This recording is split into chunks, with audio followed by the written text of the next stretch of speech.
লক্ষ্মীপুরে রাজনৈতিক প্রতিহিংসার আগুনে প্রাণ গেল ৭ বছরের এক নিষ্পাপ শিশুর। সদর উপজেলার ভবানীগঞ্জ ইউনিয়নে বিএনপি নেতা বেলাল হোসেনের বসতঘরে গভীর রাতে আগুন দেয় দুর্বৃত্তরা। অভিযোগ উঠেছে, শুক্রবার দিবাগত রাতে দুর্বৃত্তরা ঘরের বাইরে থেকে দরজায় তালা লাগিয়ে পেট্রল ঢেলে অগ্নিসংযোগ করে। মুহূর্তেই আগুনের লেলিহান শিখা ছড়িয়ে পড়ে পুরো ঘরে। এতে ঘটনাস্থলেই দগ্ধ হয়ে মারা যায় বেলাল হোসেনের ছোট মেয়ে আয়েশা আক্তার সাঞ্জু।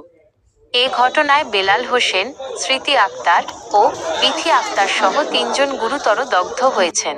স্থানীয়রা তাদের উদ্ধার করে সদর হাসপাতালে নিয়ে গেলে উন্নত চিকিৎসার জন্য স্মৃতি ও বিথি নামের দুজনকে ঢাকা মেডিকেলের বার্ন ইউনিটে পাঠানো হয়। পেট্রোল দিয়ে ঘরের চতুর্দিক দিয়ে দোনো দুয়ার দরজা বন্ধ করে আঁকেছে।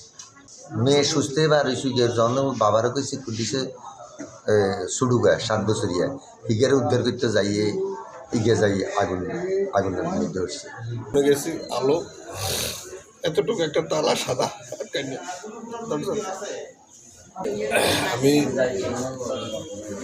স্বপ্ন ভবানীগঞ্জ ইউনিয়ন বিএনপির সহসাংগঠনিক হঠাৎ ১১:১২ বা ১২:৩০ এরকম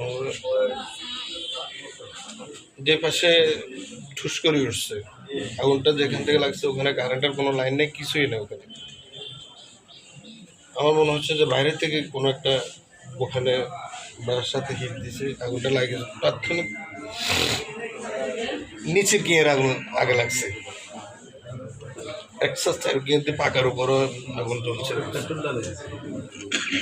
দক্ষিণ পাশটাতে জ্বলে না, দক্ষিণ পাশটাতে মেয়েদেরকে বাইর করতে গেছি। আমার বড় মেয়েটা ৮০% জ্বলে গেছে, মেজো মেয়েটা ২০ বা ২৫%, আর ছোটটা তো বাইর করতে পারে না, ওখানে পাপা এখন আমি এটা তদন্ত সাপেক্ষে সুস্থ বিচার দাবি করছি। আমি আসলে রাজনীতি করি, এটাও হতে পারে, আবার অন্য কোনো ইয়ে তো হতে পারে। আমি আসলে পুরো জানি না, আমি এখন বর্তমানে কাউকে সন্দেহ করতে পারতেছি না।